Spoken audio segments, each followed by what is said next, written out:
So I recently finished reading a few books, and when I say recently, I don't actually mean recently.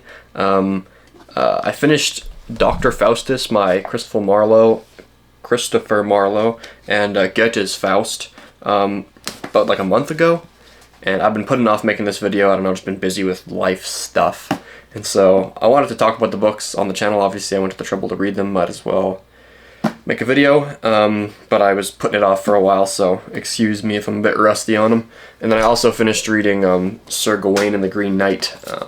Now, not because these books are going in the video together, not because they're somehow thematically connected, although maybe you could have that argument. I'm putting them in the same video together just because I read them recently at the same time. So yeah, just wanted to sign on and talk a little bit about them. I read Dr. Faustus first, Christopher Marlowe's version. Now the Faust tale is, if you don't know, it's like an old German legend about this guy who becomes a magician and gets in all sorts of trouble. And then the trope that arises from that is the Faustian bargain, right? Selling your soul to the devil for some sort of worldly pleasure or worldly gain. I will say though, the two books treat this trope quite differently. So in Dr. Faustus by Marlowe, it's much shorter. It's in play format. Sorry, I should say both are in play format. But in this one, Faust is, the reason he makes the bargain with the devil is because he's sort of fed up with his life of study. He's like a scholar, and he's like, oh well, you know, my regular studies aren't cutting it anymore, but this magic stuff, now that's something. So he sells his soul to the devil, or in this case Mephistopheles, in order to get all the magical powers in the world.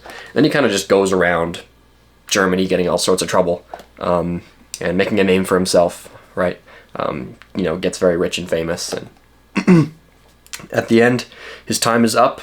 I think it was a 24-year period or something like that. He sold his soul, and he pleads to Mephistopheles that, come on, like, God save me, you know, I didn't mean it. But at the end, he is dragged down to hell. There's nothing he can do. He signed the document in his blood, and he is taken to hell. Now, Goethe deals with Faust quite differently. So in Goethe's Faust, Faust is also a scholar fed up with his studies, but instead of wanting to learn magic, Faust in this tale wants to experience life. He wants to experience satisfaction, but he believes it's not possible.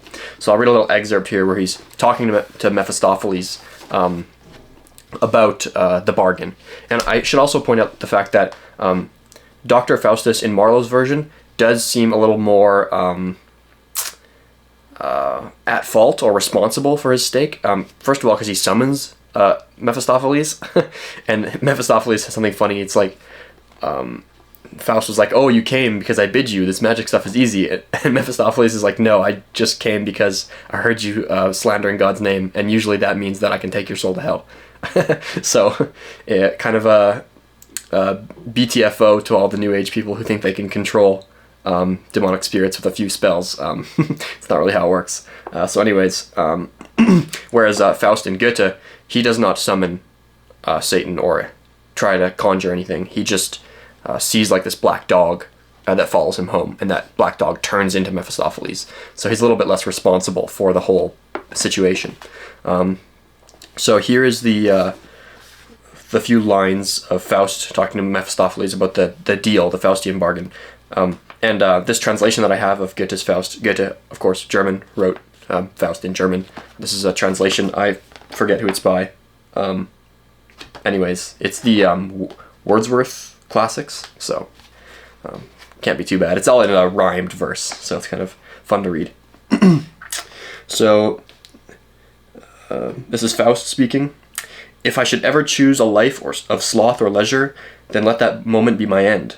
Or if you can beguile or flatter me into a state of self-contented ease, delude me with the delight or luxury, then that day shall be my last. These are my terms. And then Mephistopheles says, it's done. And Faust responds, so let it be. If I should bid the moment stay, or try to hold its fleeting beauty, then you may cast me in chains and carry me away, for in that instant I will gladly die. Then you can sound my death knell, for you will have done your service and be free. Then let the hands upon the clock stand still, for that will be the end of time for me. So, in this Faustian bargain, which contrasts with Marlowe's version where he just wants to learn magic for like fame and money and influence and stuff like that, here, Goethe's penning Faust is a bit more of a human figure, right? He's discontented with his life that he's chosen of study, and he just wants to experience the world, doesn't believe it's possible, and Mephistopheles is offering that to him, right? You can hear in these lines that Faust is doubting that, right? He's like, well, if you ever manage to make me want to stay in a moment, or hold on to a moment, or if I ever like am satisfied or enjoy something, then you can take me to hell, because he doesn't believe that it's possible, right? And then later in the Goethe's Faust is much longer, much longer. And later he meets this girl that he falls in love with, and so he kind of goes through the motions, right? He has different things that are offered to him to try to satisfy him, right? Mephistopheles takes him to this bar or this pub where he like drinks crazy expensive wine with bunch of these people, and that doesn't satisfy him. Then he like falls madly in love with this innocent little church girl named Margareta, and she admittedly, of course, is very hesitant. She wants to make sure that he will commit to her and that he is a godly Christian, because she is very pious and devout in her faith. Obviously, Faust is not. He sold his soul to the devil for pleasure in the world, so they're not a great match, I would say. But of course, Faust gets Mephistopheles to help him woo Margareta, and then she ends up conceiving, and the entire town is sort of against her, and her brother comes home from war and completely disowns her in this like terrible scene that he has no compassion for at all. Calls her like a whore and stuff. And then other things happen, and we cut back later to Margareta in jail for committing infanticide, like giving herself an abortion, and she's just like kind of psychotic, like she's just kind of crazy. And Faust realizes, oh, this is my fault, that I've put her into this state, and so he tries to like get her out of jail and like help her, and she completely rejects Faust and turns to God and like asks for forgiveness. And we have this very emotional scene, I guess, where we hear angels' voices, and she's kind of inferring that God has forgiven her, and her intentions are pure again, and her repentance is genuine, and that she will go to heaven, which contrasts greatly, of course, with Faust, who, of course, is not going to heaven in his current state, selling his soul to the devil and all. Now, a little bit of history, I guess. Goethe's Faust was written two different time periods. So part 1 was written earlier in his life, and then right before he died, he finished part 2, which is took him 10 years or something like that to finish it. And they're stylistically very different. Like, when you turn the page from part 1 to part 2, you can instantly tell that you've gone into part 2. Because part 2, it's not nearly as much plot driven. It's very confusing. He uses a lot of dives very heavily into Greek mythology, and I'd recommend, if you don't have a strong grasp of Greek mythology, not to read this. You should get oriented with your Greek first, and then go and read Faust Part 2. So admittedly, a lot of it went over my head. I am currently diving into Edith Hamilton's mythology, which goes over a lot of Greek stuff, so I'm kind of doing it in the reverse order. Don't do as I say, not as I do. So yeah, a lot of it went over my head, but it's very strange. A lot of odd things happen. At one point, there's this miniature homunculus guy that's created, and he's causing all sorts of mischief. It's very, very strange. But I wanted to sort of zoom in on the ending, because we meet Margareta again at the end, and if my memory isn't failing me here, she's in heaven, and she's kind of calling up to him and trying to guide him to heaven.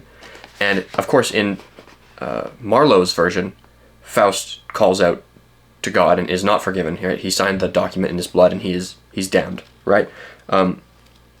Now, in Faust's version, in Goethe's version, Faust it doesn't happen the same way. And I just want to get my facts straight here. I'm trying to find the section at the end where, because there's some very interesting lines at the end here.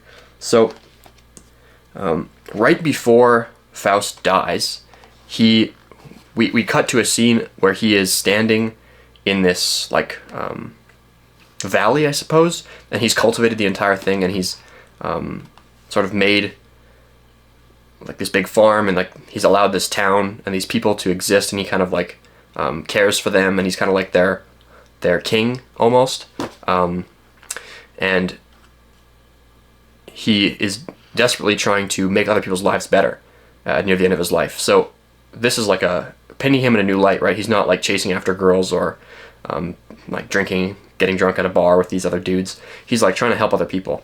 And at the end of the story, Faust is allowed to join Margareta in heaven. So the exact opposite ending of Marlowe's version.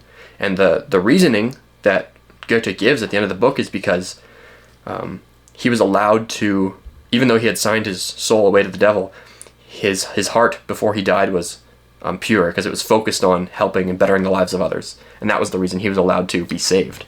Of course, I don't buy it, right? Like, as a Christian, you have to believe in Christ and accept him into your heart and all that. And I mean, maybe the book infers that because he's like doing good stuff, but it doesn't say that. And so I don't know, I have a tough time like agreeing with Goethe's ending, because it isn't just like your works and like having a good spirit that like allows you to go to heaven, right? It's Jesus that saves, and faith in him. So I don't really buy it, but I just wanted to read you the ending lines because they're super interesting. Let's see.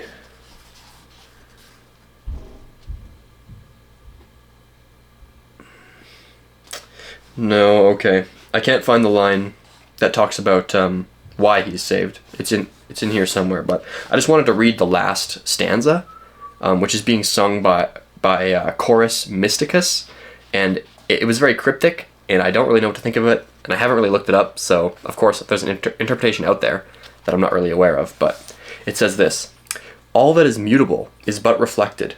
What is inscrutable here is affected. What is not understood, here it is done. Eternal womanhood draws us all on." Which, eternal womanhood draws us all on? Like, when I read that the first time, I was almost shocked, like, it came out of nowhere. Because, I don't know, womanhood really hasn't been that big of a theme throughout the book, unless it was in part 2 and I missed it. But it was, yeah, quite strange. Not really sure what to make of that. But hey, there's Faust. I'd say, in general, I was kind of underwhelmed by Faust. I was kind of, had this impression in my mind that it would be this, like, kind of a very illuminating, like, wise text that would, like, open my eyes to a lot of interesting stuff. And I would say that in general, no, it was just kind of like an interesting but average story, I guess. It wasn't super compelling, and I had high hopes for Goethe's version, and I will say that I actually enjoyed Marlowe's more. It was short and sweet and to the point, and the ending I liked better, and it didn't have a cryptic second half like Goethe's did. Although I know part of that is my mistake for not being as accustomed or oriented with Greek mythology. I know Harold Bloom sees Goethe in very high esteem, so it's obviously not just it's not just I don't know what I'm trying to say. It's my fault I don't appreciate it to its full extent, but I will say Marlowe's version is better.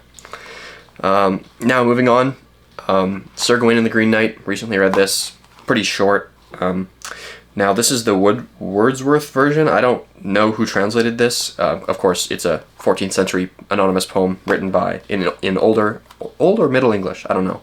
Anyways, it requires translation in order to be read in modern English, and I would have preferred to have the J.R.R. Tolkien translation. Of course, Tolkien being beloved by many, and how can you go wrong with Tolkien, right? So I would have preferred to have his translation, but I didn't. I read this one, and it wasn't in poetry form. They have like I don't know if you can see this on the screen. They've got like little stanzas at the bottom of each page, but it's mostly just in prose.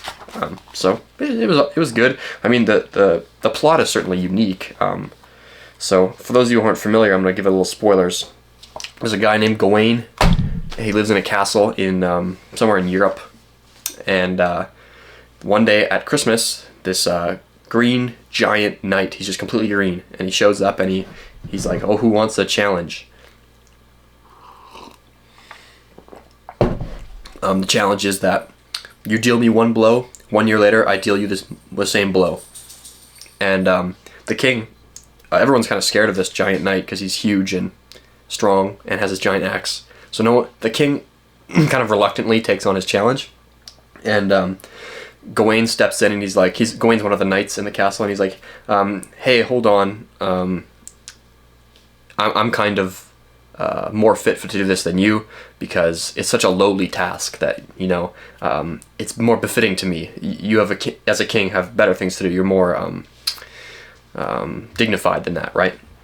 And so Gawain takes the axe. It's very heavy, but he chops the Green Knight's head off. Everyone's like, what did we expect to happen? Like, that's exactly what we thought. And then the Green Knight stands up, picks up his own head, and says, I'll be back in a year, or find me in a year. And then just rides out on his horse, and everyone's kind of like, bro. And then, so 1 year passes, nothing happens in the year, really. It just kind of says, the book says 1 year passes. And then Gawain sets out to find the Green Knight. He has no idea where to go. He just knows that the Green Knight's at the Green Chapel. That's all he knows. And so he heads out, and after a year of like sleeping outside in his armor, fighting like dragons and stuff, he finally gets to this castle. And he's tired, he's hungry, he's cold, and he finally gets to this castle, and they welcome him, and it's like a feast, and because it's been 1 year, right? So it's Christmas again, and so they're celebrating, and the king there, or the lord, he's like, let's do a little tradesy. Well, first he says, I know where to find the Green Chapel. I'll lead you there in a few days, like when the bed is going to require it, right? So, but in the meantime, though, in the week that's before that, just hang out here, and we're going to do a little bargain. Whatever I go and find in the forest, I'll bring to you, and whatever you find in the castle, you bring to me. And so he goes out, and he has like, they do this 3 days in a row, and each time the lord goes hunting with all his men, and they kill like tons of deer, like the biggest boar in the forest. They just get all these big trophies, right? And then each time the lord comes back, Gawain greets him with a kiss, and he's like, that's what I found in the castle. And the reason that he says that is because the lord's wife keeps coming to his room when he wakes up and just trying to like sleep with him. But Gawain is a very virtuous knight, and one of his virtues that he's known for, or of course that is one of the Christian virtues that all knights should uphold, is chastity, right? So he keeps trying to be as diplomatic as possible and like serve his host, but also maintain his chastity. So he keeps allowing a single kiss, but no more. And so at the end of the 3 days, they do this exchange. The Lord is like, I'll keep your secrets. I don't need to know where you found that. But you know what? The time has come. Tomorrow we're going to go to the Green Chapel. So he has one of his guys escort him. They take off. Gawain's by himself. He's like, I don't see a chapel. So he walks around to like this grassy hill, and there's like in a cave. He's like, okay, I think this is where the Green Knight is. And the Green Knight comes home to his cave, which is the Green Chapel apparently. And he's like, well, time to go. And he takes out the axe, and there's like this weird thing that happens where Gawain flinches, and then he's like calling him out on it, like, hey, you're a coward, don't flinch. So Gawain's like, sorry, my bad, not gonna flinch. And then the Green Knight goes to chop his head off, and then stops the axe, and it just cuts him, but doesn't kill him. And sorry. I butchered that at the end there.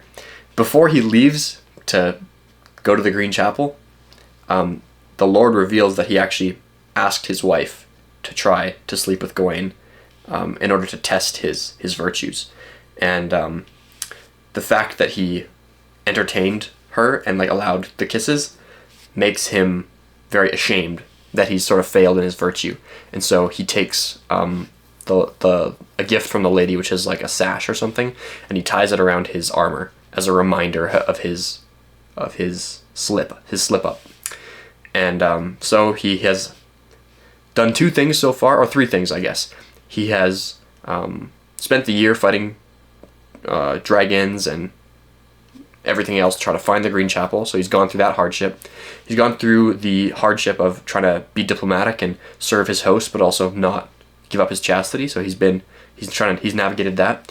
And thirdly, he's honored his bargain with the Green Knight and not been a coward. He showed up and allowed the Green Knight to potentially chop his head off. So as a knight, he's kind of gone through this like gauntlet, right? This almost like an initiation ritual, right? Of testing him to make sure that his virtue and his character are kind of up to snuff. And so yeah, he rides home, and everyone is kind of just like in reverence of his manliness and his ability to maintain these Christian virtues in a pagan, difficult world, I suppose. And that's kind of like the moral of the story, I guess. Of course, I'm probably missing a few things in there, but that's what I took from it. Now, I said at the beginning that the 2 fables, right, the fable of Gawain and the fable of Faust, are not really connected. And of course they weren't. I just read them back to back for no particular reason. But reflecting on the 2 tales, I suppose we have a bit of a contrast, right? Because we have 2 men, but they're kind of opposite, right? Faust is kind of a limp, sorry, coward, really. I mean, he multiple times throughout the story, he doesn't own up to his mistakes. He is not virtuous at all. He's full of vice, and he seeks pleasure, and he summons the devil, and he's just kind of a bad person. Now, of course, Goethe humanizes him a bit more, and there's more to the story than that. But in general, Faust stands very in opposition or in contrast to Gawain, who his slip up is very minor, and so minor, in fact, that I think many people wouldn't even consider it a slip up. He did what he had to. He did what he could, yeah, in his situation. But yeah, I mean, it's kind of a cliche thing to ask, but like, who would you rather be? Like, would you want to be known as a Faust or as a Gawain, right? So I guess I don't think Faust was ever meant as a role model, but yeah, Gawain is a much better person to look up to, I suppose. Yeah, I don't really know what else to say about that. Good books. Don't hate on me for saying this, but I think in general, all of them were like 3 out of 5. That's my Goodreads score. Yeah, definitely recommend it. You should be familiar with them if you are into classics, but I don't think they're like a put it at the top of your list type of read. So yeah, sorry that I was rusty on those. It's been a while since I read the 2 Faust versions. Again, that was like January. Now we're in end of March. Okay, longer than a month. Anyways, hope you enjoyed that. Yeah, have a good one.